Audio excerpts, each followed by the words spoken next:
Okay, we're going to learn the Maamar Eicha from Shabbos Parshas Dvarim, Tafshin Lamed Aleph. The Rebbe said this Maamar on Tisha B'Av Nitcha, on Tisha B'Av that fell out on Shabbos, and it's Maamar on the first pasuk of the Megillah of Eicha. Just to give the context of the structure of the Maamar.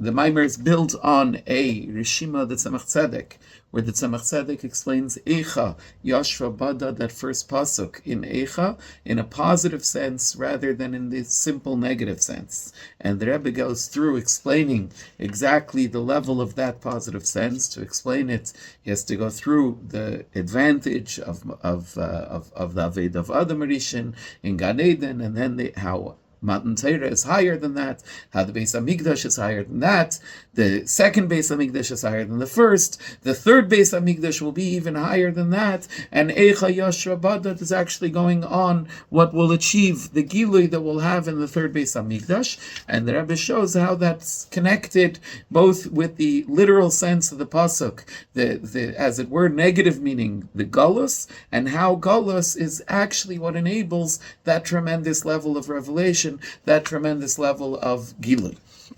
So, it says in the pasuk like this: Eicha Yashra Bada the Yerabasi simple meaning of the pasuk. How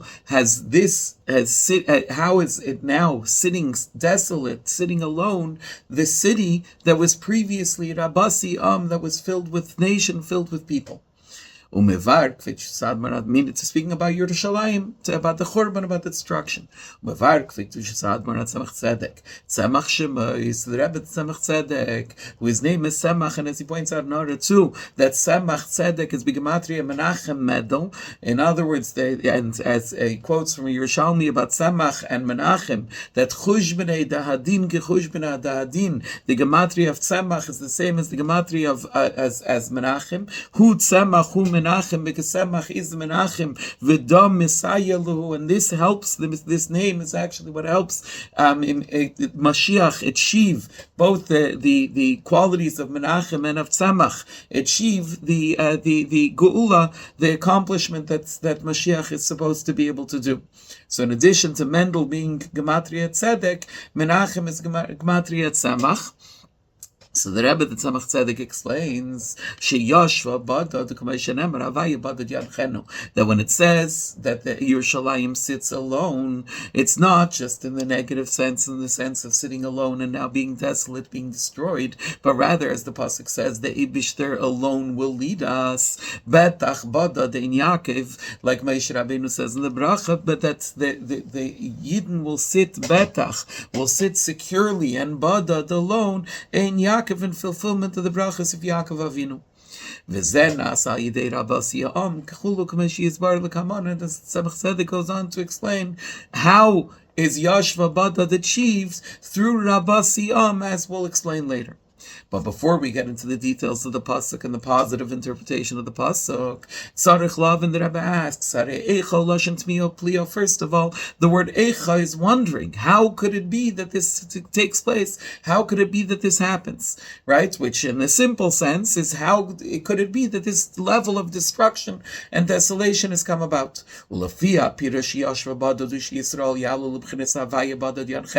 according to the interpretation that the Tzemach Tzedek is saying, the Yashva Badad means the Yidden will be elevated to the level of being alone with the Eibishter B'chinas Badad Michutz Lamachna L'mal Yusa L'may L'meishtalshlas, being alone in a positive sense. In other words, being completely beyond Ishtalshlas, only Yidden and the Eibishter alone. Ma'wat Mi'ava Pliyabaza. If that's the case, in the simple meaning of the pasuk, we're saying Eicha. How could this have come to be that Yerushalayim reaches such a horrible desolation, such a horrible destruction? But if the meaning of the pasuk is that the Yidden are reaching a tremendous degree of oneness, of aloneness with the Eibishter, so what's the question about that? Of course, that should happen.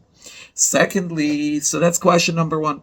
Gam tzarich lavin. Also, we have to understand Kishur Pirush Zeh and Pirush HaPashut. How do we connect? Because all the pirushim in one pasuk or Maamar Chazal have to have a connection to one another. How could we connect this interpretation that the Tzemach Tzedek is giving, that Eicha Yasha Badad is Lamal Yusa, that the Yidden and the Eibishter are sitting alone together, with the simple meaning to Pirush HaPashut Eicha Yasha Badad Gedla Yirida, that the simple meaning of the pasuk is we're talking about the great descent, that this great city that was filled with people is now sitting alone, and which is why the simple meaning is the reason why we read Eicha on Tisha B'Av, because that's when the Churban was, and it's talking about the greatness of the destruction. So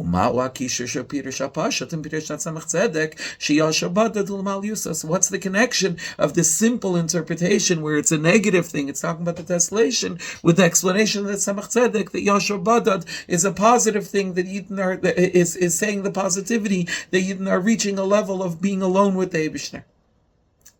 The Yuvan says, so to answer these two questions of what's the Pella, why the Eicha, if Yashva Badad is a positive thing about the Yidden, and what's the connection of the positive interpretation with this simple explanation, which is seemingly negative. Yuvan zebahaktem tchila gedle ilu lefi tzemach tzedek ala pasuk b'Yashva Badad. If we want to be able to explain this, we first have to understand what the Tzemach Tzedek is saying. So to understand the great advantage, the great level, elevation of this being alone with the Eibishter that the Tzemach Tzedek is referencing, we have to pay attention to the specific quotations that he brought to show that it's positive. He brought two psukim. One is Avaya Badad Yanchenu, the Eibishter will lead the Yidden alone, but then he based it, he related that to another pasuk that talks about Badad, Betach Badad Ein Yaakov, the Yidden sitting securely alone in fulfillment of the brachas of Yaakov Avinu. Shadiok betach badadein Yaakov. Why is he bringing that quote?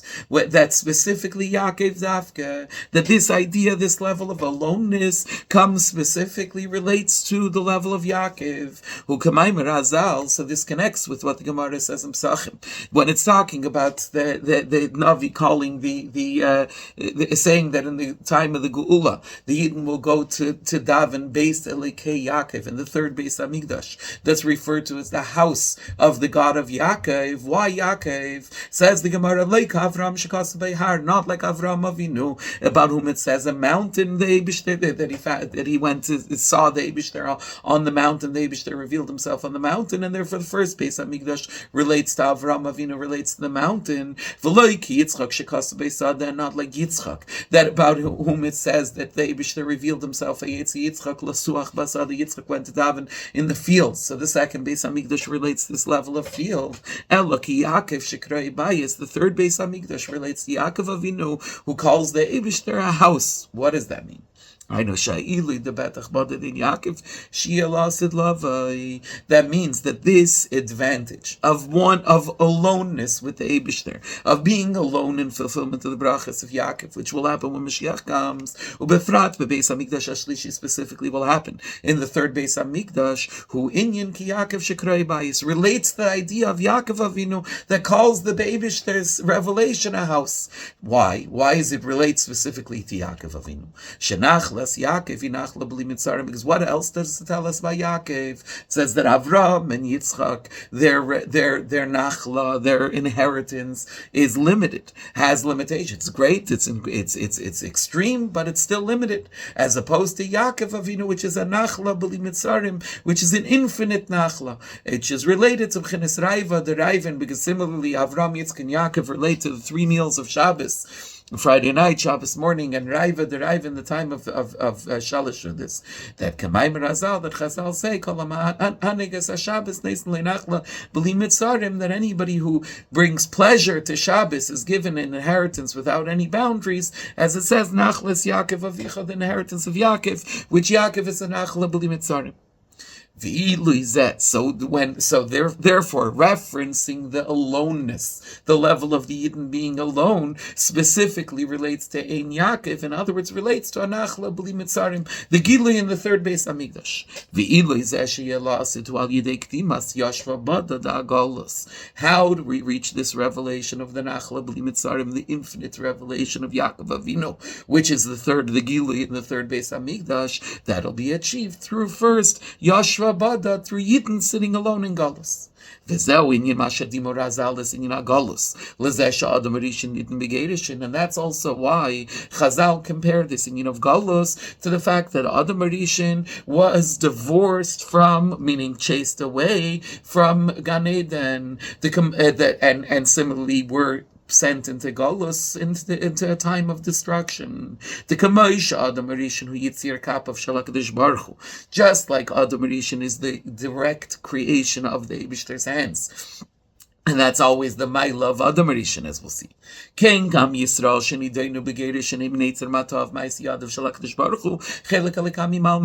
to the Yidden, every Yid that was also judged with being sent away from our land, sent into Galus, are also the creation of the direct creation of the Eibishter's hand. In other words, each of us is a chelik alika mimal mamish, a part of the Eibishter from above. And when we're sent into Galus, it's similar to Adam Arishin being sent out of Gan Eden. Why is it important to compare Galus to Adam Arishin's being sent out of Gan Eden? Because just like when Adam Arishin is sent out of Gan Eden, what's the purpose? The purpose isn't for a descent, but rather that there's going to be an even greater ascent. As a result, Adam Arishin,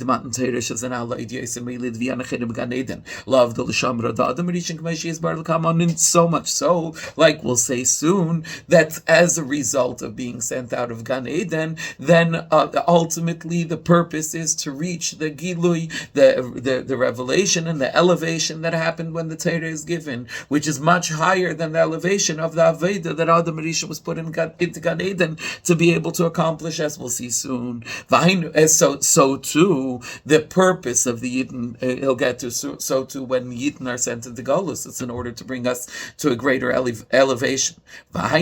That means just like by Matan Torah.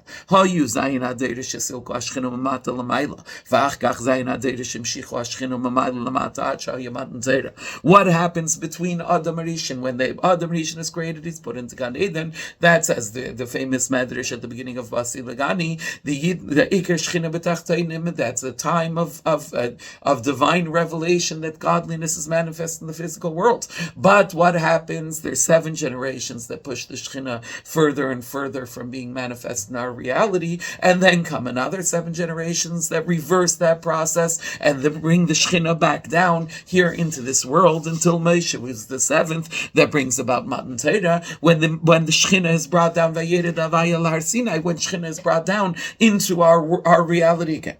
Al derech so gam la'achri Matan Torah. So that same process where there's a descent, but it ultimately brings to an even greater ascent. There's 7 generations pushing the Shechina away, but ultimately they bring the Shechina back to an even higher level. The same happens gam la'achri Matan Torah. The same happens again after Matan Torah. Sheyitzrichim lavi l'Eretz Yisrael v'livnei sabeis hamikdash hamakam ha'sheyivchra v'ayeh. So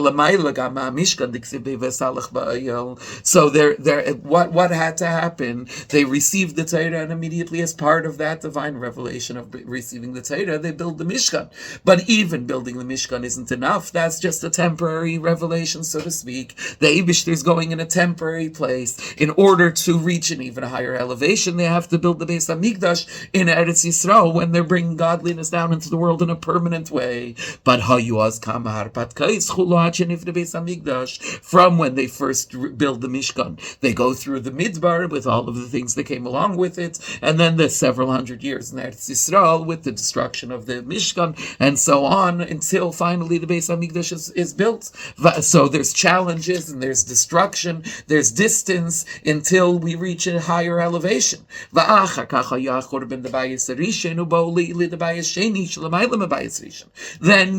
that process continues in situation repeats again. So now they built the Beis Hamikdash, but ultimately there's the destruction of the first Beis Hamikdash. What's the purpose of the destruction of the first Beis Hamikdash? Again, it's a distance. It's that same pattern of distance, like Adam Rishon being sent out of Gan Eden in order to bring about a greater elevation. That after the Churban of the first Beis Hamikdash and the Galus comes the building of the second Beis Hamikdash, which is even higher. Why? Sheyigadol mibayis Rishon bebinyan of Ishanim. That like it says, Gadol yekved habayis hazeh achrem harishin, that the glory of this house, meaning the second Beis Hamikdash, will be greater even than the first. That's Kaya bayisheni sheyigadol mibayis Rishon bebinyan of Ishanim. That's a reference to the second Beis Hamikdash, which is greater than the first Beis Hamikdash, both in size and in number of years. That the first Beis Hamikdash was 410 years, and the second Beis Hamikdash is 420.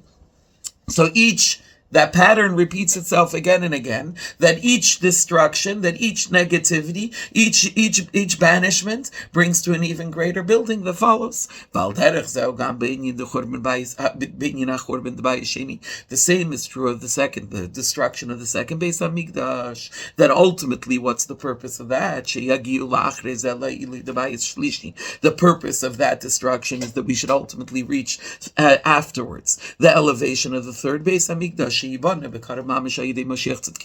which will be built speedily through Mashiach Tzidkenu, that third Beis Hamikdash will be higher even than the second, even than the first, not only than the first, but even than the second. Like we quoted already from the Gemara, that the advantage of the third Beis Hamikdash, that it relates to Yaakov Avinu, and the permanence of Abayis is even greater than the first two. So therefore, basically, the point he's saying is that pattern, just like from Adam Rishon being put in Gan Eden, ultimately it's to come to higher, to come to the Matan Torah. That pattern repeats itself again with the Mishkan leading, the challenges after the Mishkan leading to the building of the first Beis Hamikdash, the destruction of the first leading to the building of the second, the destruction of the second eventually ultimately leading to the building of the third. In other words, each step, each distance, bringing us to an even greater elevation. This is also the continuation of the pasuk. Now that we understand the Eicha as a positive expression, that the destruction, the simple meaning of the pasuk, the destruction expressed in Eicha Yashva Badad, is to bring us to the expression of the positive expression of the pasuk. Yashva Badad, in a positive sense of being alone with the Eibishter on a level higher than the whole Seder Ishtalshlus. That's also the continuation of the pasuk, that the pasuk says in Eicha, Haisa ki almana, that the Jewish people, that Yerushalayim, Zayin, was like an almana, like a widow, but it says only like a widow. Lo almana chas l'shalom, not chas l'shalom that it's actually a widow, but just like a widow. Why? Because since, as we just said, in each of these descents, the purpose of the descent is for the sake of the even greater ascent that'll follow. So it's never a true descent. It's always a descent that's just there in order to bring you to a greater ascent. Therefore, we're like a widow with a chafadimian, a similarity, where compared to a widow, but not chas v'shalom, actually separated from the Eibush there, because the descent is all in order to bring us higher. So, as the Rebbe often does in Aleph, he set out the basic structure of where he's going with the Maamar, that the pasuk Eicha Yashva Badad is explained by the Rebbe, the Tzemach Tzedek, in a positive sense, that Yashva Badad is a maila, is an advantage, that we reach the level of Hashem Badad Yanchenu, of Betach Badad in Yaakov. But he asked, if that's the case, then what's the Eicha Yashva Badad? Why is it a question that seems to be a simple, straightforward thing, that the Yidden are on a high level, not a wonder like the negative meaning of the pasuk? Also, how do you connect the two meanings, the negative simple interpretation with the deeper interpretation that it's talking about a great elevation? And he established that we'll explain it by recognizing the true nature of of Golus, and recognizing that the descent is for the sake of an even greater ascent, that it follows as we see the pattern that Adam Rishon is sent out of Gan Eden, but it's in order to bring about to the base to Matan Torah, and similarly the Mishkan is in order to bring the challenges after the Mishkan, or in order to bring about the building of the first Beis Hamikdash. The destruction of the first Beis Hamikdash is to bring about the building of the second. The destruction of the second is to bring about the building of the third, and each one is higher and higher than the previous one. Now, to understand that, though, we're going to have to get into explaining what exactly does that mean. So first we'll have to understand the Maila of Adam Rishon Gan Eden, and by understanding it, we'll be able to understand each level, how each level is higher than the previous one, and what each one adds, so till we could come to a true understanding of the advantage that ultimately of Yashva Badad that will be by the third Beis Hamikdash. In Aleph, we explained how Eicha Yashva Badad, Tzemach Tzedek explains, is a positive thing. And the Rebbe is asking, how does that fit with the simple meaning of the pasuk?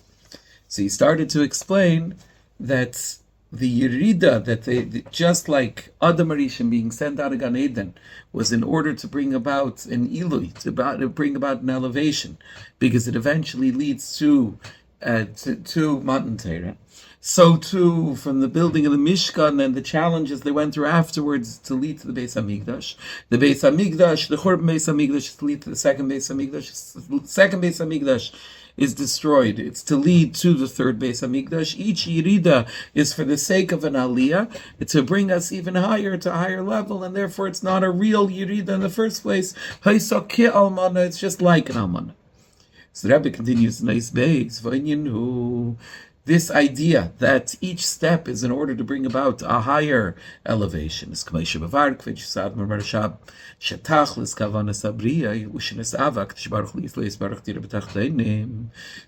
the idea is, as the Rebbe Rashab explains, that the whole purpose, the ultimate purpose of creation is the Eibishter wanted to have a dwelling place in Tachtenim, in the lower realms. Who achieved this, who fulfilled this kavanah, this intent, the Aveda of the Yidden. Maamar, like it says, who did the Eibishter ask about whether to create Al Kol Abriya Kula, whether to create the entire world?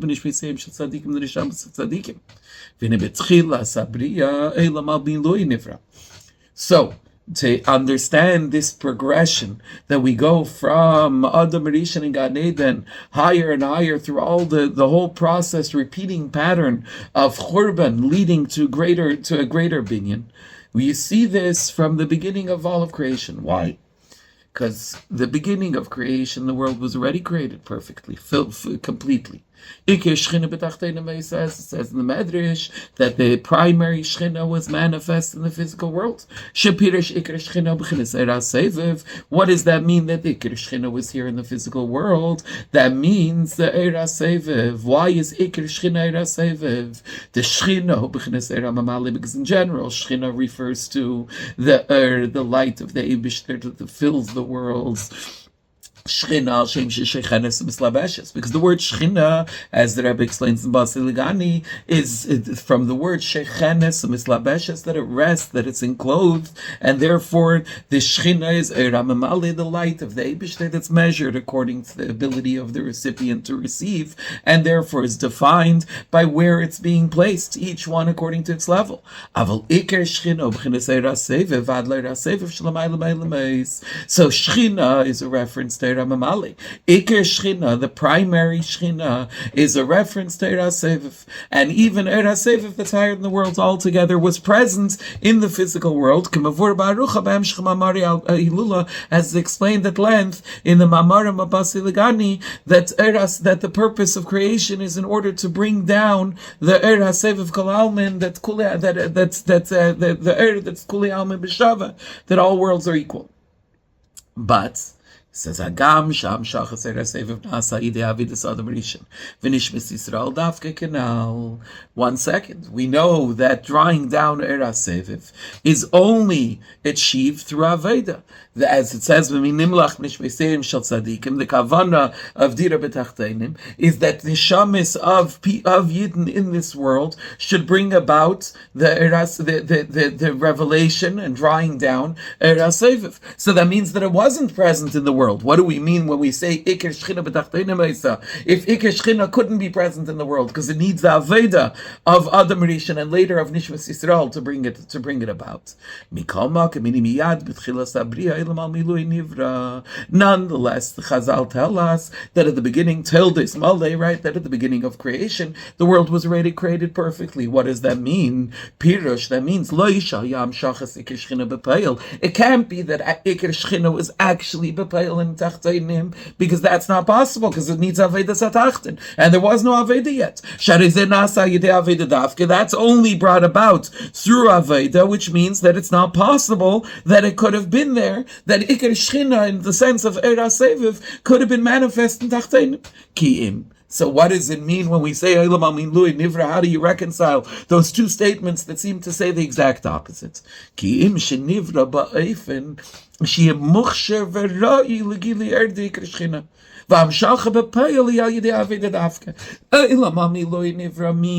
that the world is prepared for it. It's ready for the Gili of Iker Shchina. Meaning everything exists, the conditions exist that would enable Iker Shchina, the Eretz Seviv, to be nimshach, to be expressed and fully manifest in the physical world. But at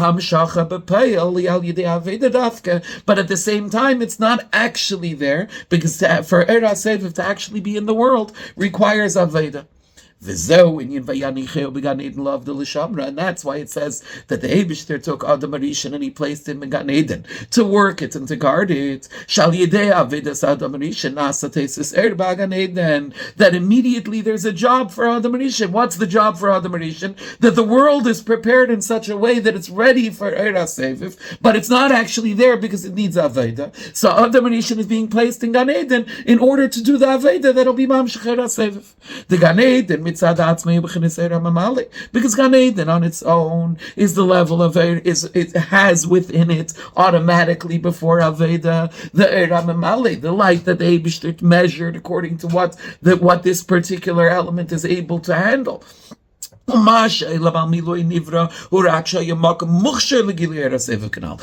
that we said that the world is created perfectly doesn't mean that it's created with Iker Shchina actually manifest in the world, but rather that it's prepared for it to be revealed. That all of the conditions existed to bring it about. Ella, however, there's still a mile of Gan Eden over everywhere else. What's the mile of Gan Eden over everywhere else? If we're saying that even in Gan Eden there's only a and there's only the ability to bring about a revelation of Eretz Seviv.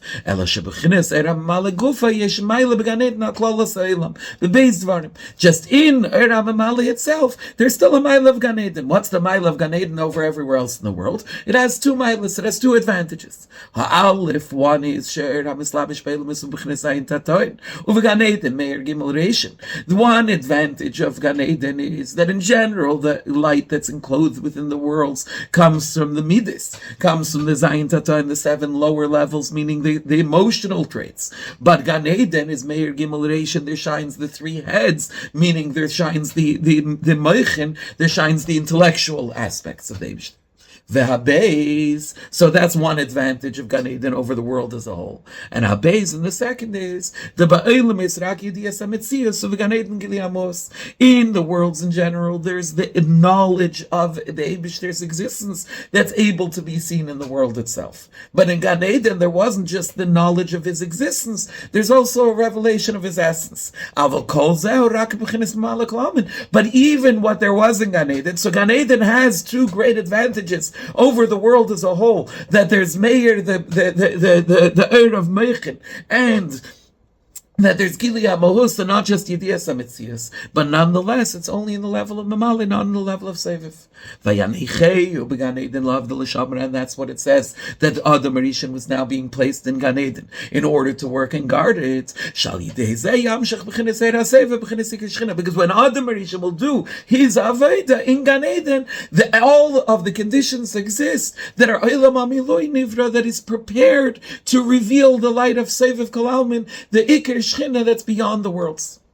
Amnam gam b'chinas la'avda shei b'gan Eden and berech la'aveda l'achri matan zera. So, if that's the case, it seems that Adam Rishon's aved in Gan Eden is going to be on a very high level. He's able, Iker Shechina, everything exists for him to be mamshech era seviv, and Gan Eden has all of these milas, and as soon as he does the aved, he's going to be a mamshech era seviv. Nonetheless, even now that we appreciate a little bit the greatness of the aved of Adam Rishon Gan Eden, nonetheless, that's still not comparable to the Aveda of Yidden after Matan Zera. It's like Chazal tell us about the Avis, about the mitzvahs that the Avis did, that the mitzvahs that they did were only like a smell compared to the essence that has no root, that has no tangible existence, compared to the impact that we make with mitzvahs after Matan Zera. Even though we say this with regard to Avram, Yitzchak, and Yaakov, not about Adam Arishan, nonetheless, what's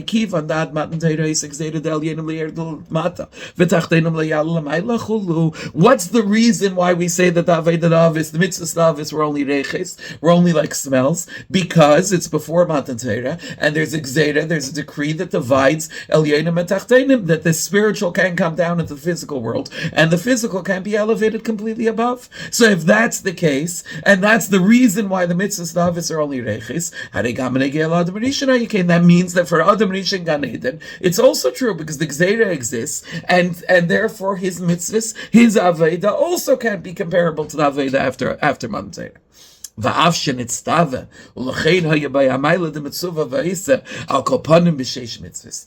even though Adam Rishon has a maila to some extent over some aspect of the Avis, that he was instructed to fulfill certain mitzvahs, at least the 6 mitzvahs of belief in Hashem and so on. So if that's the case, then he has the advantage of mitzvah v'isa, that it says by Avram Avinu,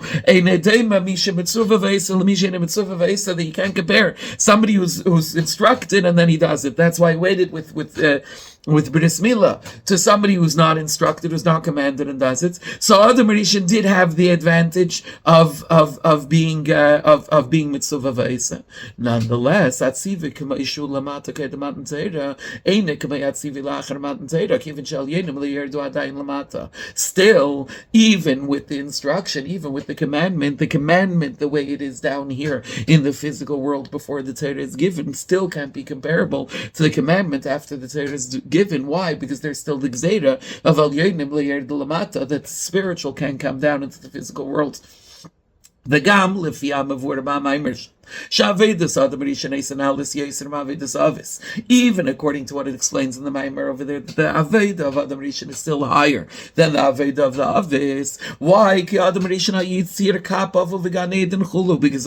has 2 advantages. One advantage is he's Yitzir Kap of Shalakadosh Baruch Hu. He's the direct creation of the Eibishter that the Eibishter himself made, and he's in Gan Eden that has all the milas that we said before, that there's the air of the Meichin, and that there's Yidias Gilia Mohus Mikoma Kemarika Mavurba Maimir Sham in the Be'erech Lebchinashem and Turak Shmecha. Nonetheless, still that's Reiche, still that's only smell, as opposed to, and that's, as the Maamar explains, that's still incomparable to the level that comes after Matan Torah. When it says Shem and Turak Shmecha, that it's like oil being emptied, which means Amshacha Atzmis, the Matan Torah, that there's actually something, the essence itself is being poured out, that happens at Matan Torah, that the etzem is drawn down. So we explained that the Aveda of Adam Rishon Gan Eden is extremely high, extremely great. Nonetheless, it's incomparable to the Aveda after Matan Torah. Now he takes the next step. But even that Aveda that came after Matan Torah, that now is the Hamshacha Atzmis, and therefore is much, much higher even than the Aveda of Adam Rishon Gan Eden, still, that still is incomparable to the revelation that happens once the Beis Hamikdash is built. Especially through the Aveda of Yidden the Beis Hamikdash. Why? Because that's already the place that the Eibishter has chosen. Because it's Dafke once the Beis Hamikdash is built that there becomes a Diras Keva, that there becomes a permanent dwelling for the Eibishter in this world. Not like in the Mishkan that comes immediately after Matan Torah. That's still only a temporary home for the Eibishter, and only when the Beis Hamikdash is built is there an even greater Gili Erd, and a greater Gili Erd through the Aveda and the Beis Hamikdash, that then it's a Diras Keva, that we're making an actual permanent home for the Eibishter. Ube Beis Hamikdash Gufa, and not only that, not only is there the Maila of Matan Torah over the Aveda of Adam Rishon, and of the Beis Hamikdash over the Aveda after Matan Torah, but in the Beis Hamikdash Gufa, Gadol in the Dira Leis Barach Bebayasheni, in the Beis Hamikdash itself, this Inyan of Dira Leis Barach, of creating a Dira for the Eibishter, reaches an even higher level in the second Beis Hamikdash. Why? Ki Avshe Bebayasheni Chasrei Dvarim, even though in terms of what they had, the second Beis Hamikdash had 5 things less, the Aron HaKodesh and the Pareiches, etc., less than the first Beis Hamikdash, which means seemingly that it's missing certain aspects of the Kedusha and of the Gili Eir that there was in the first Beis Hamikdash. Mikol makom gadol chulu mebayis harishen bebinyan makom ubeishanim zman agdaras atachteinim mitzad elam gufa. Nonetheless, the level of light that's revealed in the second Beis Hamikdash might be lower than the level of light that's revealed in the first Beis Hamikdash. But in terms of the degree of the Gilui and the impact on the world, as expressed in binyan and shanim, that we said before, the second Beis Hamikdash is greater in space and in time than the first Beis Hamikdash, and space and time are the very definition of Tachtainim. That means in terms of the Gili in Tachtainim, the mitzad, the world, the Gili is greater in the second Beis Hamikdash. Amnam ikra dira yilas lavidavke. So that sets up now that we could begin to appreciate. Once we appreciate the second Beis Hamikdash is more than the first, and the first was more than after Matan Torah, and Matan Torah is greater than Adam Rishon in Gan Eden. But the ultimate elevation and the ultimate Dira Le'Yisbarach will be Lasad Lavidavke, will be when Mashiach comes. Ayidei Torah mitzvah sheikaimu as through the mitzvahs and Torah mitzvahs that will fulfill after Lasad Lavai. Because then we'll fulfill mitzvahs with the ultimate perfection. Like it says, that there in the third Beis Hamikdash will do before you as the mitzvah of your will, meaning Sham Dafke in the third Beis Hamikdash will we truly reach mitzvahs of Seinecha, the true intent of the mitzvahs and the true shleimus of the mitzvahs. As the Marash explains at length in the Hemshech of Eicha. Okay, so in Eis Beis, we explained what we said in Eis Aleph, that there's a progression, and each Yerida is, let's say, Rechaliyah, and therefore it's not a true Yerida in the first place. So we explained now, we went into this statement that each Yerida, that each descent brought to a greater ascent, and explained what is the Aveda of Adam Rishon and Gan Eden, and Taka, how great that is. But nonetheless, how the Aveda after the Beis Hamikdash is built is even higher, after Matan Torah is even higher. Nonetheless, the Aveda in the Beis Hamikdash is even higher, and the Aveda in the second Beis Hamikdash is even higher, and the ultimate perfection will be in the third Beis Hamikdash. Now, to understand that even greater, the Rebbe will go into a nice Gimmel, understanding the impact of Aveda in the time of Golus, because that'll give us a greater appreciation in the advantage and how great the Aveda is of the third Beis Hamikdash of Lasad Lavei. So he says, now the great elevation that'll happen lost love that we just talked about, that the third Beis Hamikdash is the highest, is the ultimate shleimus. Yuvan, to truly understand it, will understand it. If we understand how great is the Aveda during the time of Galus, and that comes beforehand, that's a preparation and an introduction for the Aveda in the third Beis Hamikdash. So that'll give us a greater appreciation of the advantage of the level of the Gilead in the third Beis Hamikdash. Dina Yodua, because we know Maamar Kvich Tzad Merazakin B'Shem Abal Shem Tev. And this Maamar, the Rebbe seems to, it's Tisha B'Av Maamar. He does what he does in the Yud Shvat Maamarim and in many Rosh Hashanah Maamarim, I believe, where he goes and mentions by name each of the Rebbeim, including the Baal Shem Tov and the Maggid. So the Rebbe says, we know what the Alter Rebbe says in the name of the Baal Shem Tov. Ala Pasakein B'Keidish Chazi Sicha. Right, there's the pasuk in Samalacha Nafshi came B'Keidish Chazi Sicha. So will I see, or did I see you in the holy spaces? That the simple meaning of that pasuk is came B'Keidish Chazi Sicha, that Samalacha Nafshi, that now he's in Eretz Siyavayif, he's in a desolate and forsaken place, and he's thirsting to have the degree of revelation of sight of holiness, of appreciation of holiness that he had when he was in the Beis Hamikdash. But teaches the Alter Rebbe in the name of the Baal Shem Tov that Kain B'Keidish is halavai b'zman habayis chazi sicha. I wish I had seen you in the time of the Beis Hamikdash, like in Eretz Siyavayif, like in the time of Galus. In other words, that the thirst that he's having for holiness in a place where it's forsaken, in a place where it's not seen, he says, halavai b'Keidish chazi sicha. I wish that when I was sitting in the Beis Hamikdash and I had a lukus all around, I would have the advantage that I have now when I'm thirsting for godliness in a desolate place. As we know, it's explained in this that it says that Moshe Rabbeinu was extremely humble from all the people upon the face of the earth. So it's explained that who was Moshe especially humbled by.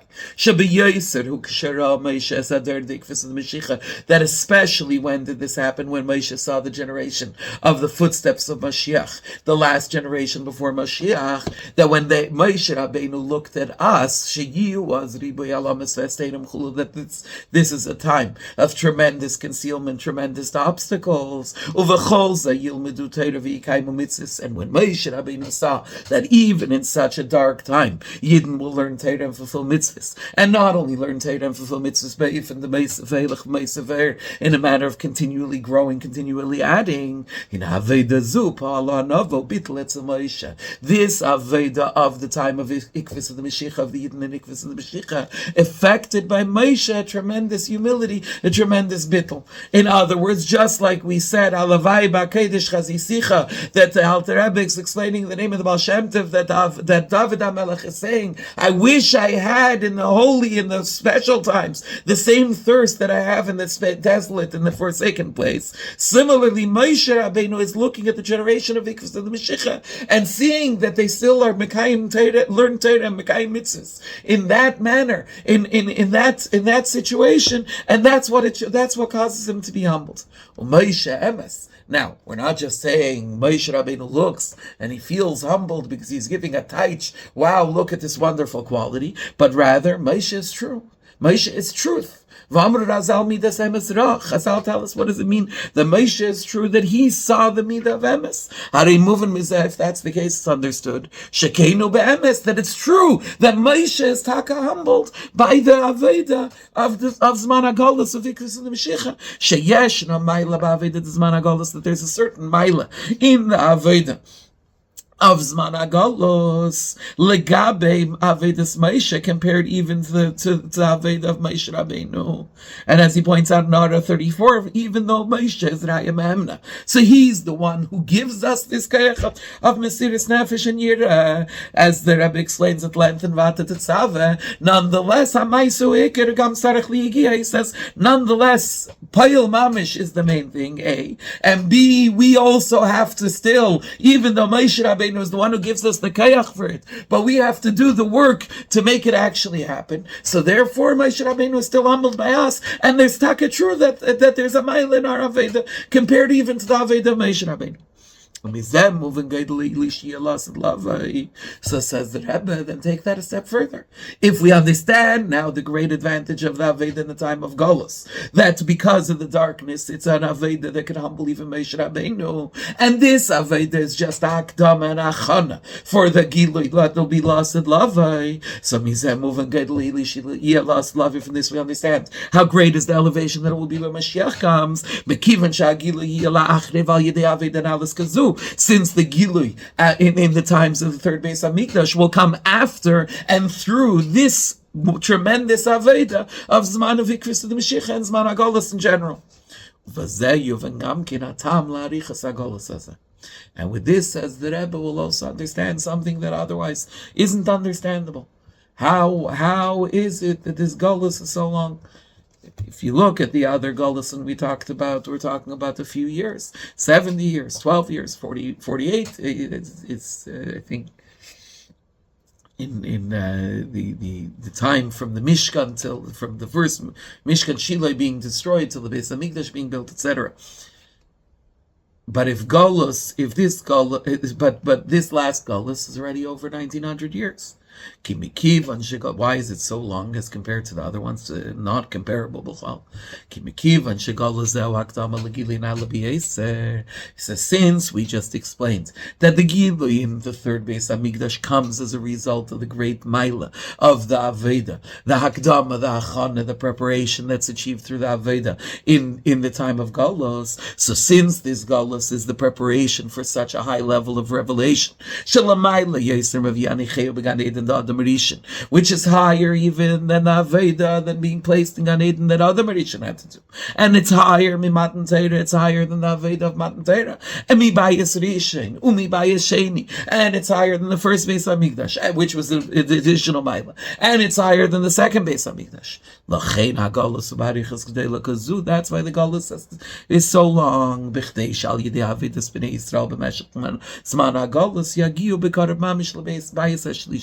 So that through the Aveda of Yidden throughout the entire time of Golus will speedily Bekarev Mamish reach the third Beis Hamikdash. Shogili Nala B'Yeser, which is an extremely great level of revelation, the level of Betach Bada Dein Yaakov Nachla B'li Mitzarim, as we said at the beginning, the level of aloneness with the Eibishter beyond all Seder Ishtalshlus that's expressed in the pasuk of Betach Bada Dein Yaakov, which is the level of Yaakov that's Nachla B'li Mitzarim, which is a completely infinite Nachla.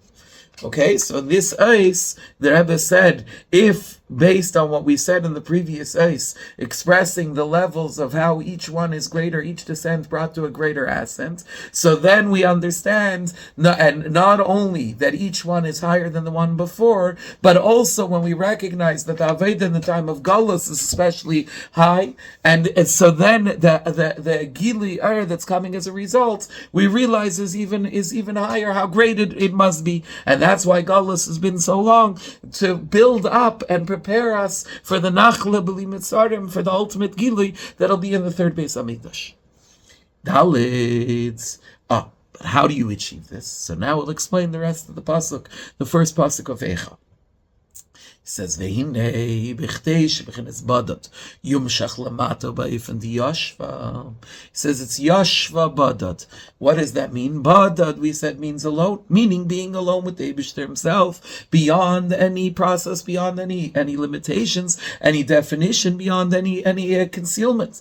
And however, yashva badat, we want to bring that badat into yeshiva, into yashva, into his yashvas, to be settled, to be drawn down here in a permanent fashion.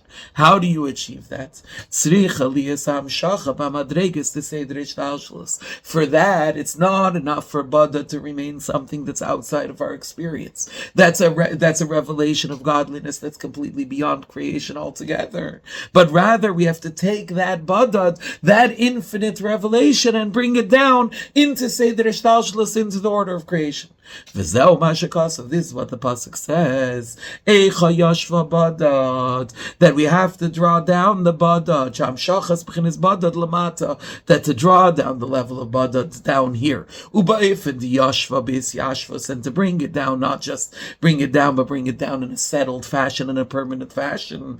Well, Yidei Eicha, how do we do that? Is Eicha Yashva Badad. We do that through Eicha. What is Eicha? What is the meaning of the word Eicha? Dine Aleph remezes lekama darges al gabi zeh. Aleph can represent many levels. The first letter of Eicha could represent many levels, one above the other.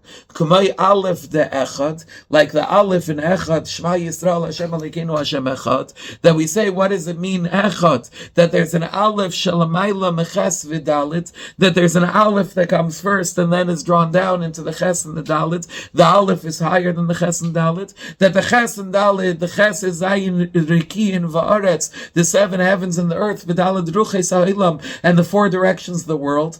Aleph that comes higher than the Ches and the Dalit is Alufei Shaleilam, is the oneness of the Eibishter that's the master of the entire world, the champion of the entire world. And the Aleph is drawn down into the Ches and Dalit, into the world. So he says that's the Aleph of Echad. Aval Aleph the Eicha, Aleph l'mayla miyud, but the Aleph of Eicha is even higher. It's not Aleph that's higher than Ches and Dalet, higher than the physical world, but rather Aleph that's higher than Yud, the second letter of Eicha. In other words, l'mayla minyan eses sfires. What is the Yud? The Yud is a reference to the 10 spheres with which the Eibishter created the world. And the Aleph Yud of Eicha is Aleph, the essence of the Eibishter that's higher than the 10 spheres. The Rabbi adds in Chatzai in parentheses that you could say that it's higher not just than the 10 spheres, the way they're expressed and come down to create the world, the way they're manifested, each one as a distinct element. But even the Spheres Agnuzis, the 10 spheres, the way they're hidden in their essence, so therefore they're not separated truly from one another. It's just the potential for definition, the potential for separation. Nonetheless, the Aleph is higher than that Yud also, and not just it's higher than the Yud, but the Aleph nimshach ba'Yud shebe'Eicha, Remes lasis v'Tzilos. The Aleph is drawn down into the Yud of Eicha, Aleph Yud. In other words, the essence, the Eibishter, is drawn down into the 10 spheres of Atzilos, and it doesn't stop in the 10 spheres of Atzilos, but va'achar kach b'koi de Eicha shegaya b'chinas ha-Malchus u'befrat Malchus k'mei she'shayeches kvar oigam k'mei she'yardo mislabeshes b'biyah.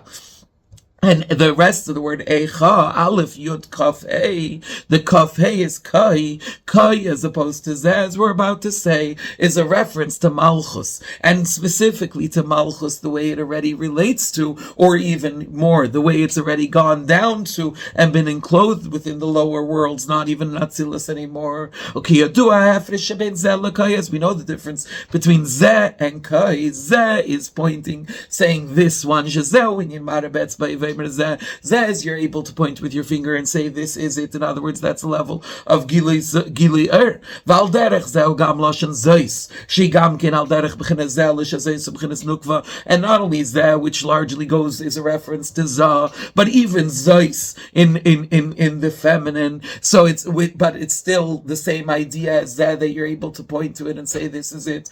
But zeis is a reference to malchus. But that zeh and zeis is shu b'chinas malchus k'mei Atzilus, that's going on Malchus the way it is still in Atzilus. Zeh and Zeis are Malchus the way it still is in Atzilus, the way it still is contained expression seeing the Eibishter directly. Ubechinas Kai, but Kai is third person like this, so it's not Zeh, it's not pointing at it and being able to see it. Hu bechinas Malchus, so it's also is going on Malchus, but befrat kemoishi mislabeshes bebia.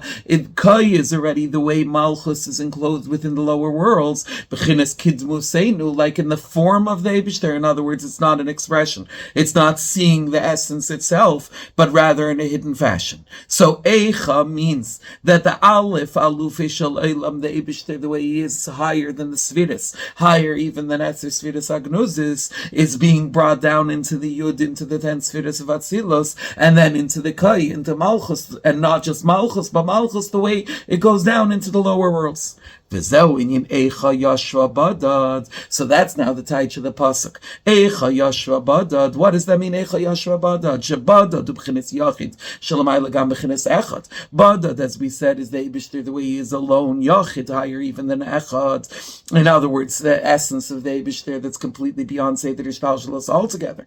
Ki Aleph tekan the Eicha hu echad vein sheni gam ben ve'achenle. Because the Aleph here, as opposed to the Aleph of echad, of Echad in Shema, that has could be expressed and brought down into the Ches and the Daled, into the physical world. Here the Aleph is the Echad that means not an Echad that there's one and then there's a second, but rather Echad that's like Yachid, but even higher than Yachid, that there's no second, that there's no comparison. B'chinas Atik she'im by B'schalkus Klal, the level of Atik that doesn't have any separation altogether.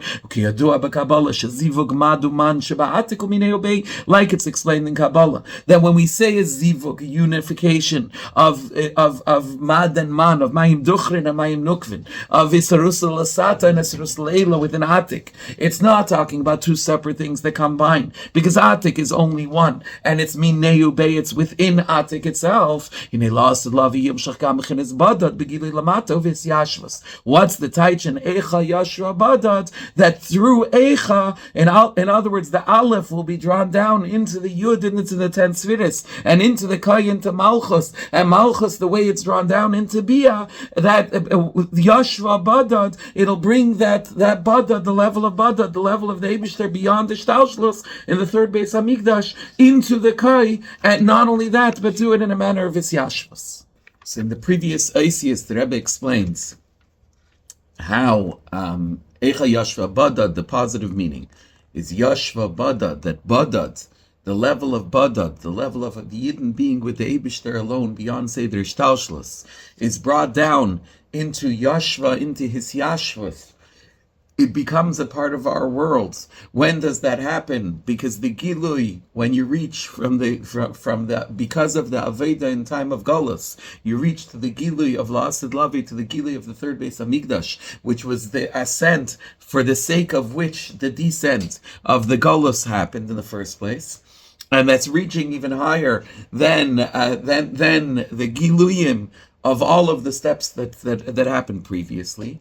And how does that happen? So that's expressed in the word Eicha, that the Aleph, that's even higher than the Yud, higher than Eser Sfiris Agnuzis, comes down into the Yud, into the 10 Sfiris, into the world, and into Seder Shtalshlus of Atzilus. And from there into Chaf Hei, into Kai, and which is the way the godliness is concealed within the world of Bia, and even over there is the Aleph is dominant. In other words, the Yashva Badad, the level of the Yidden being alone with the Eibishter, the level of Yachid, that's beyond the world and that has no comparison, that's alone, is brought down all the way into Kai.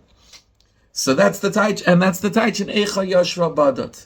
He says, you see this even further, and I say, Vini Yadua Teres Rava Magid Shabadad Beis Dalson.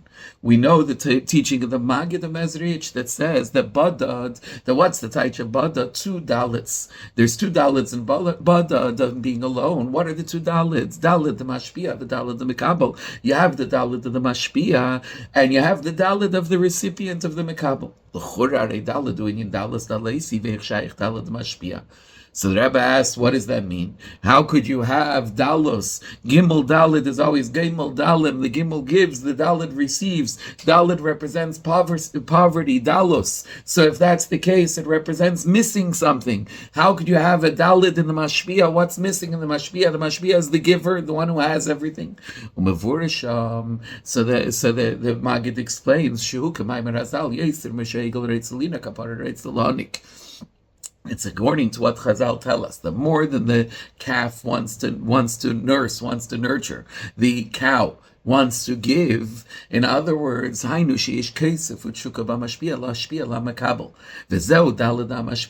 words, that the mashpia is missing something. What is the mashpia missing? It has a desire to give. It has a desire to teach and to transmit. And that's the dalus of the mashpia. What's missing in the mashpia is the desire to be able to give. It says the Rabbi, maybe you could connect this with what's explained about Lamaisi Yadach Tichsev, that the Eibishter desires the actions of the Yidden, that in other words, that he's choosing to have a dalus of the Mashpia Kavyachol, that there's something missing because he wants Maisi Yadacha, he wants what we do, he wants our Aveda. Kain ratzon dalad mashpia sheisma lechsarin the makabel. Kain ratzon dalad makabel tzarich li sheisma lechsarin kavyachol mashpia. So here the Rebbe says, if that's the case, then take this much deeper. Normally we think of the mashpia and the makabel as the mashpia is giving and the makabel is receiving. Meaning the mashpia has something he's able to give. So we said he has something he's missing because he wants to give. And the makabel needs something and therefore he's receiving because he wants to receive. Says the Rebbe, no. Just like the mashpia, what makes him want to give? Because the makabel is missing something and therefore his desire, his giving is in order to fulfill what the makabel is missing. So too, we said the mashpia is missing something. What's the mashpia missing? The mashpia is missing that he wants to give. The makabel shouldn't want to receive because he wants the thing. He should want to receive because he wants to fill the lack that the mashpia has, his inability to be mashpia. And therefore the whole interest of the makabel in this interaction is just to be mamala, the chisar of the mashpia, to fulfill that which the mashpia, so to speak, is lacking in the sense that he wants to be able to give. So too the ratzon of the makabel has to be to fulfill the chesar and kavyachol of the mashpia. Okay, and as we see this also, we know in the interpretation the Maggid gives in the Mishnah and Brachas that says that you don't stand up to daven only with seriousness, with a heavy head first. What does that mean? So simple meaning is the serious, as Rashi says, to have bittul before davening. But the Maggid explains that what should we be davening for? We're davening because of the Eibishter's headache, so to speak. That the Eibishter has a kevid reish, sheshchina imeres kolani mereishi kelana mizrahi, because the Shechina cries and says that I've been wounded from my head, wounded from my arm. In other words, the kaviyachol, the Shechina is missing something, that it wants godliness to be here in this world, and that's what the person has to be davening for, miteich kevid reish, that he's davening for the Eibishter to get what he needs, what he wants in this world. This is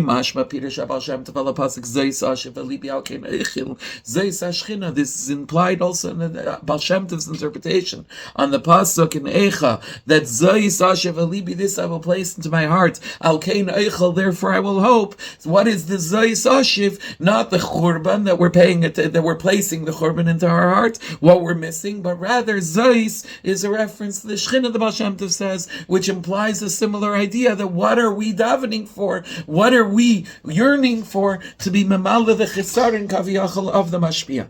Okay, so that ice we just added in Badad, that not only is Badad, as we said before, the level of being with the Eibishter alone, but also Badad is that the Eibishter is giving because of the Dalus, because what he's missing, Kaviyachol, which is that he wants to give to us. And we should be asking for, to fulfill what not for what we're missing, but just like he's giving to fulfill what we're missing, we should be asking to fulfill what he's missing, Kaviyachol. So now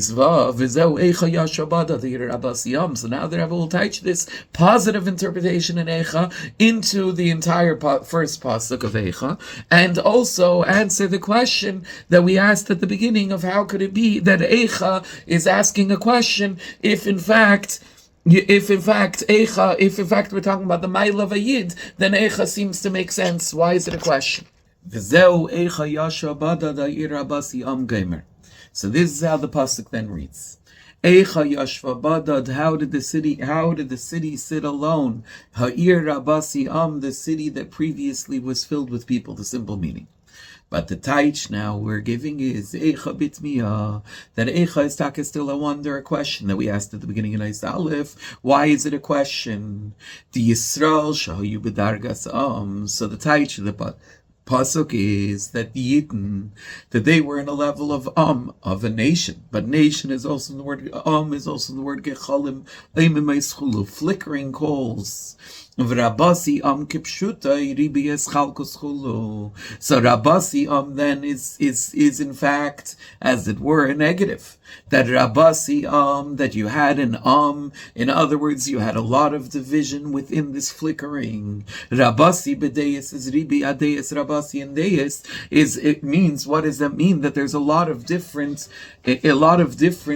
perspectives. Das Elyon v'das Tachten. What are the multiple perspectives? A perspective from above. The perspective of Das Elyon is L'mayla Yesh and Lamata Ayin, and the perspective of Das Tachten that Lamata Ayin and L'mayla Yesh. And Rabasi brings the two of these together. Why? Because it says in the pasuk the Eibishter is an Eibishter of perspectives, of deis. Deis lashon rabim, deis plural. What does that mean? Yadua teres admar hazaken. So it's known what Alter Rabbi explains. Shetzarich liyas misachtim yachad, that you have to join together the two opposite perspectives. Ulamayla mizan, even higher, is shamaylo mata shavin, where there's no difference between higher and lower. And that's the taich of God, is a God of deis, of perspectives. In other words, he's including both perspectives together, das Elyon and das Tachten, because there's no difference between the two. So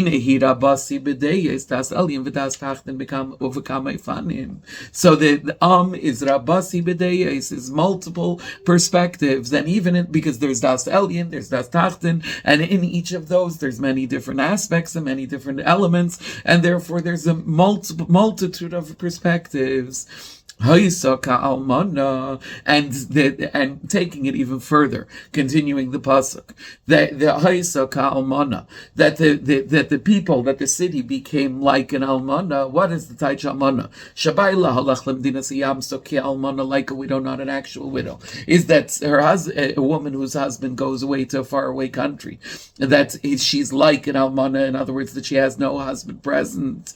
Inyan bayla biskasya, which means in these terms that it reaches to a level where baila is beiskasya, where the husband, the relationship with Eibishter is concealed, and the pasuk goes on, Rabasi begayim, and many amongst the nations, who inyan is slapshus binyane ayinumis, that this inyan of badat comes down not only into hayir Rabasi and not only into Haisa Kalmana, but also into Rabasi begayim, into the many nations, which is this slapshus binyane ayinumis, to being clothed in the matters of the 70 nations. And Sarasi b'mdinis, the continuation of the pasuk, my leadership, my officers in the countries. What it meaning in foreign countries? What's the taich in that? That gam kayaches nasas vatekif hum b'mdinis, that even the sarasi, even the kayach that we have, that of strength, of der hebenkeit, of being uplifted, is also b'mdinis, is also far away, is also gone to foreign places.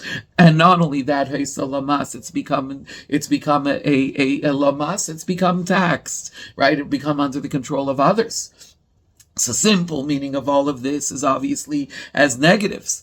Avo kol zehu liluya. However, says the Rebbe, this pasuk is being read, all of this as a benefit, all of this as a positive. That sarasi is Asias Tishrei, sarasi bamdinei, haisalamas, sarasi is the letters of Tishrei. Sha'az binyan malchus liya sarasi bamdinei, then malchus is built up in Tishrei on Rosh Hashanah, that it became continuation on Yom Kippur until Shana Rabbah, etc.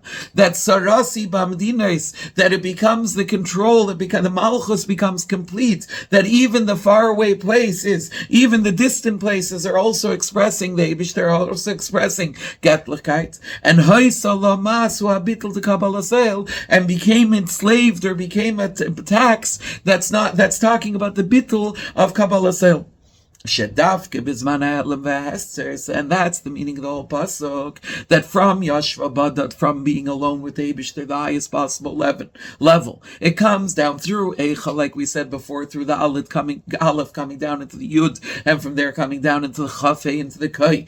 It goes on to be Yashva bis Yashvus, and it's Rabasi and Sarasi Bamdines. It comes into Tishrei the Binyan Malchus until Haisa Lamas, until the Aveda is with Bit of Kabbalah El, that Shahisa Shedavke bizman ha'elam v'hester, the Davke in the time of Golus. Davke when it's Haisa Kalmana, when godliness is concealed. Kishihira basi gaimer sarasim imdinis, when it has all of these seeming negatives that we talked about in the pasuk of being separated and being multiple perspectives and being Kalmana and being sarasi bamdines. Hine oz davke habitul de Kabbalah El. All of that is for a positive. Why? Because through all of those concealments, you come to the bittul of Kabbalah El Sheis Lamas, that this oneness with the Eibishter becomes expressed in the bittul. Asher ein mitzias la'atzbei v'urak lamas, that the person isn't a mitzias for himself. It's just as for tax. It's just serving to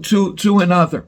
As we know, that this is back to the point of Yeridat Tzerech Aliyah, Sha'aveda Bizman HaGolus, that the Aveda that we have during the time of Golus Befrat, Bikvis in the Mashiach, especially in the footsteps of Mashiach in the last generations, it's not so much the Aveda in a level of Meichin, of understanding godliness, and not so much in the aspect and the area of emotions either. The main focus of the Aveda of the time of Golus is in the Aveda of Kabbalah Selu. Now, like we said before, that Moshe is humbled by the Aveda of Ikvis and the Mashiach. What's he humbled by? By the fact that even in a time of darkness, we're still able to do the Aveda with Mesiras Nefesh, with Kabbalah Selu. So therefore, that brings back the positive interpretation of the pasuk, that al yidei zeh dafke nasa Yashua Badat, that you want to know Eicha Yashua Badat, Eicha also in the simple sense, how do we achieve Yashua Badat? In other words, how do you achieve the Gilui of Bechines Badat Shalamayla Mishtalshalos, to reveal the aspect of the Eibishter as he is alone, beyond the Ishtalshalos, Yachid, the one and only, Shalamayla Gam Eser Sviras Agnuzes, that's higher even than the 10 hidden Sviras. And how do you bring about that revelation, Beifin the Yashua, in a manner of Yashua, to bring it down in his Yashuas, to bring it down to be manifest completely in a settled fashion in our world? The way in which we do that is through Ha'ir Rabasi Haisa Kalmana, Rabasi Bagayim, Sarasi Bamdines, Vahaisa Lamas, that all of these levels of concealment bring us to Haisa Lamas, bring us to Bittul and Kabbalah Seil, and when we do the Aveda with Bittul and Kabbalah Seil, that's what brings about Yashua Badat. Ukabir kvek Kedushas Admar Emtzai b'Pirish Avduchad v'lo b'Chushban Shulamayla gam b'Ases Sfiras Agnozes, like the Mittler Rabbi explains in explaining the Maamar in the Tikkun Zayar, that Avduchad you're one but not included in the number. In other words, that the oneness of the Eibishter, the true essence, the Eibishter is beyond the Ases Sfiras Agnozes also. So too over here, Yashua Badat is beyond the Ases Sfiras Agnozes, but we bring about Yashva, we bring it about with Yashvas through the Bittul, through all of these concealments that bring out in us the Maila of Bittul of Kabbalah Sel. So this will answer the question we asked at the beginning. How do you reconcile the second question? The first question was, why is Eicha? So now we explained, how is it possible, even in this deeper interpretation, it's how is it possible that we reach Yashua Badat? And the answer is the continuation of the pasuk, that all of the concealments bring us to Haisa Lamas, bring us to the Bittul of Kabbalah Sel. But also it'll answer the second question of how do you reconcile these two opposite pirushim in Eicha Yashua Badat, the Pirush HaPashut, the simple interpretation that we're talking about, the desolation and destruction of Golus, Upirush HaTzamach Tzedek Shakay Alei Ilui V'Agilui, the B'chines Badat and the Tzamach Tzedek's interpretation, that we're talking about the highest elevation, the highest revelation of the level of the Eibishter, as he is one and only as he is alone. While but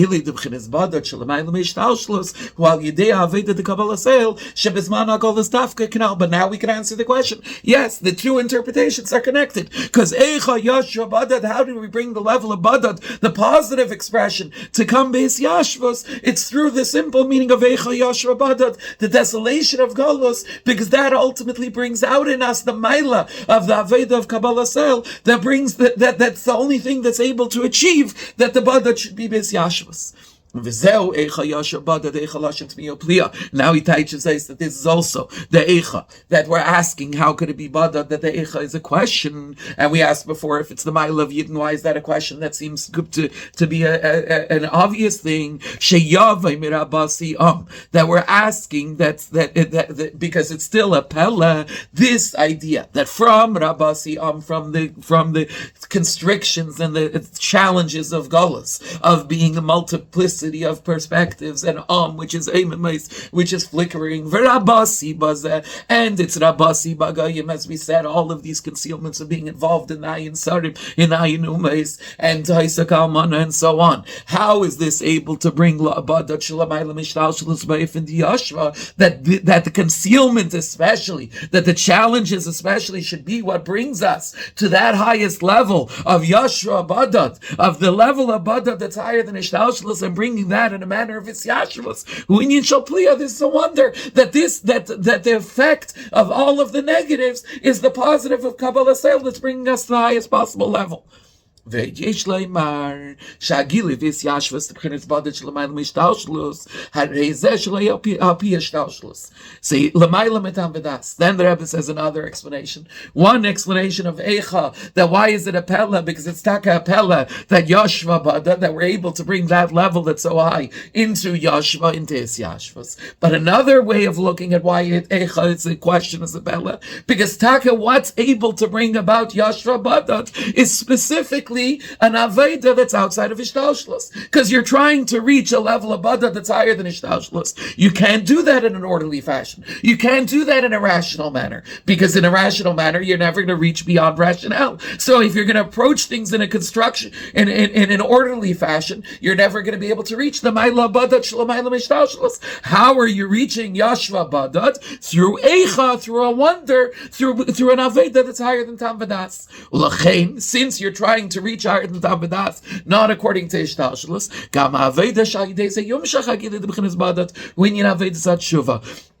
What's the Aveda that's able to draw down this level of Badad that's higher than Ishtalshlos? You're not going to reach it through an orderly Aveda because it's higher than Ishtalshlos, so you can't achieve it through Ishtalshlos. How do you reach it? Through the Aveda of Tshuva. She'nyirat Tshuva, Aveda Shalamaylam Ishtalshlos B'nefesh Adam. That the idea of Tshuva is the Eicha, the wonder, the Aveda that's higher than Tam Vadas, that's higher than Ishtalshlos within the Nefesh Adam. And it's through Eicha, that Yashua Badad, that you're able, through Tshuva, that you're able to reach higher than Ishtalshlos, you're able to bring down Badat.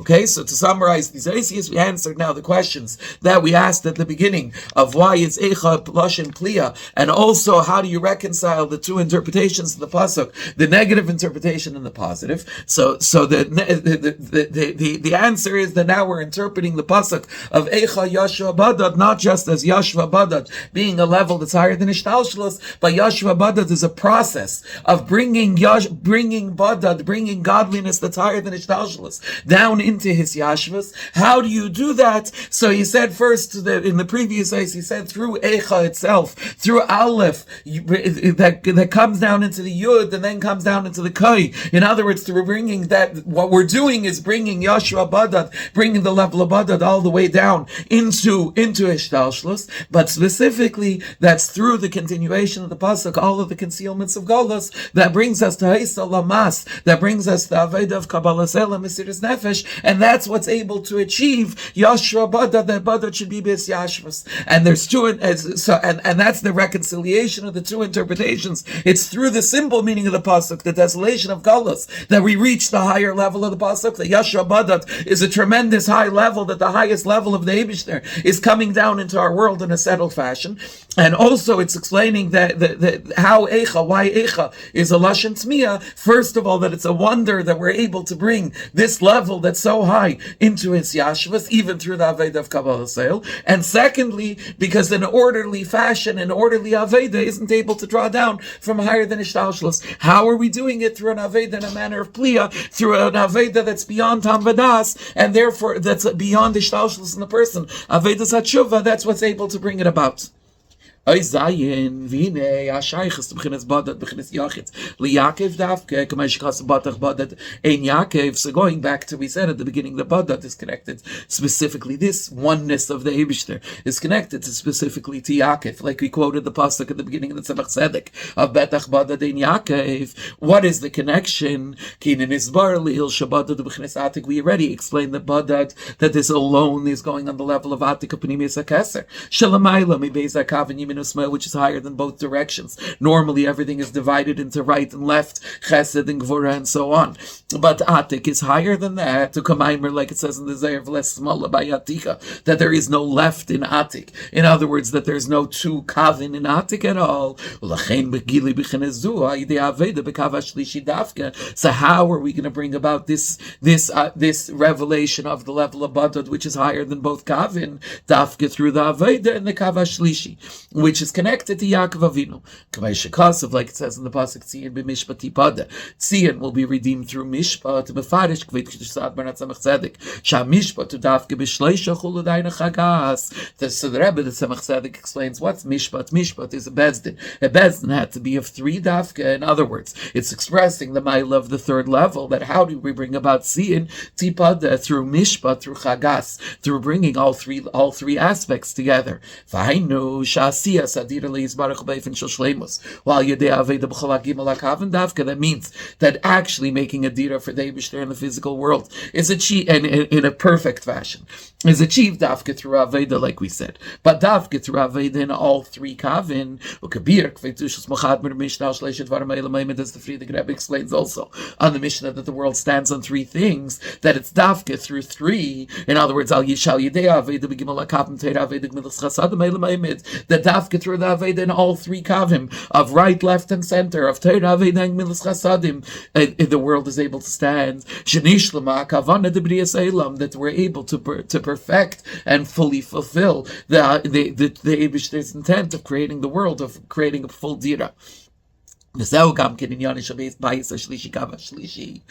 also relates, this the inyan of the third Beis Hamikdash, which is the third stream, not right, not left, but higher than both of them, which is Bechinas Nachla B'li Mitzarim, the Yaakov, which is the level of the infinite Nachla, the infinite inheritance of Yaakov Avinu, like we said at the beginning. Shabayitiyah Gam Yiskalus the Bayis Rishon Ubayis Sheni, in the third Beis Hamikdash will also be the perfection and the inclusion of all of the milas of the first Beis Hamikdash, which relates to Yamin, and the second Beis Hamikdash, which relates to Smail in the Kavash Lish. And as we said before, that each Yerida brings a higher aliyah, so that the Gilui in the third Beis Hamikdash will be higher even than it was in Gan Eden Mikedem in the very highest level. What is Mikedem? Even the way it was in Gan Eden before the Chet. Like we know about Adam and Mashiach. That's the Adam or Rasha Tevis, Adam, David, Mashiach. Adam is the Rasha Tevis of the three leaders of mankind, Adam, and then David HaMelech and Mashiach. Vatzirafu b'seder Adam shemeir al seder chulu. However, in Adam Arishin, the combination is that Adam is Rosh Hashanah stands for Adam, David, and Mashiach, but it's first Aleph, then Dalet, then Mem, meaning it goes in order, which means that even though it's bringing all three of those together, but it's bringing about the aspect of them that's in orderly progression. But by Mashiach it says that he'll be uplifted very much. He uses the word ma'id, which ma'id is Adam. Ma'id is the same letters as Adam, of Mashiach, Adam, and David.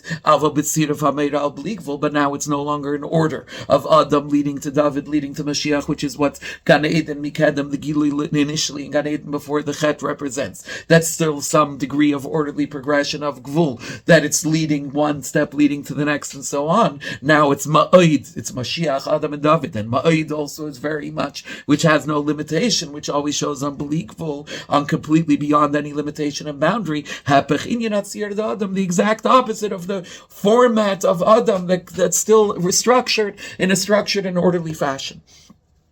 Okay, so the Zayin basically went back to Badad being connected specifically to Yaakov. In other words, the Maila of the Gili in the third Beis Hamikdash, that the Gili in the third Beis Hamikdash is completely infinite, completely beyond anything, and that's achieved through the Aveda in all three Kavim.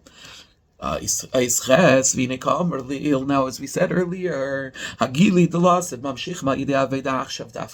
are we going to bring about all of these Giluyim of the third Beis Hamikdash that are completely Gvul? That's Yashva Badad. It comes Dafke through the Aveda that we're doing now in the time of Galus. See here, the Rebbe takes it even a step further. Not only did we say that he did this for the sake of an Aliyah, and he showed how each level is higher, and the ultimate highest level is the Gilui of the third Beis Hamikdash. However, if our Aveda now in the time of Galus is what's able to bring about that Gilui of the third Beis Hamikdash, that means that our Aveda in a certain way is higher than the Gilui of the third Beis Hamikdash. Because if it's able to bring it about, that means that it's stronger than it. It's able to be the cause for it. So, the Marash, as the Marash explains, the Pirush Mishnah, when he's explaining the Mishnah, the Mishnah says, and obviously that better 1 hour in Shuvah Ma'asim Tevim in this world than all of the life of the world to come. The Ma'achar Shavei the B'Shuvah Ma'asim Tevim Be'Lamazah Hu Ageidim L'Chayei Lamaba, says the Rabbi Marash, that since the Aveda of Shuvah Ma'asim Tevim in this world is what's able to bring about the life of Eilam Abba, Kailel Gama Gilim Blasted, which in Chayei Lamaba is included also the Giluyim of the third Beis Hamikdash that we talked about. There has to be some advantage in Aveda and Eilam Hazeh over even the Giluyim of loss and love. Why? Because the cause is always going to be stronger than the effect. So if the Aveda now is what's able to cause those Giluyim, that means in a certain aspect it has a mile over those Giluyim.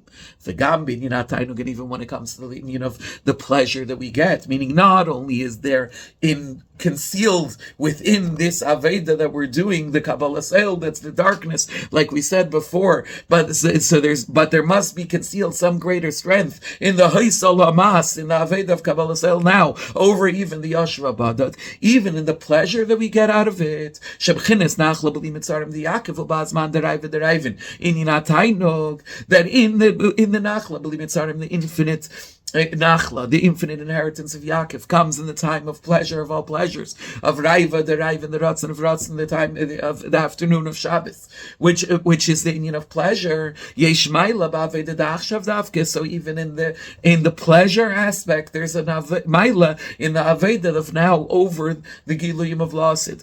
Now we don't feel it. So how could we say that this is a greater pleasure than the pleasure we'll get then? As the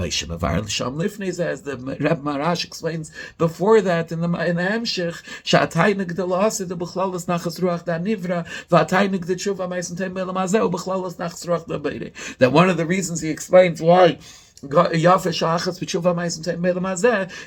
all of Chayei Lamaba, that's the Tainug of, although that's a tremendous Tainug, but that's the Tainug of Nivra, that's the creation derives pleasure from it. But the Tainug, the pleasure of Tshuva Ma'asim Tevim in this world, is the Nachas Ruach that the Eibishter has. Nachas Ruach Lafanei Shamarti V'Nasar Tzeni, the Nachas Ruach that the Eibishter gets, that he told us what to do, and we're fulfilling his will, and therefore even in the Tainug, there's a Maila in the Aveda now that we're doing in time of Galus, even over the highest Giluyim of Yashua Badat that will be in the third Beis Hamikdash.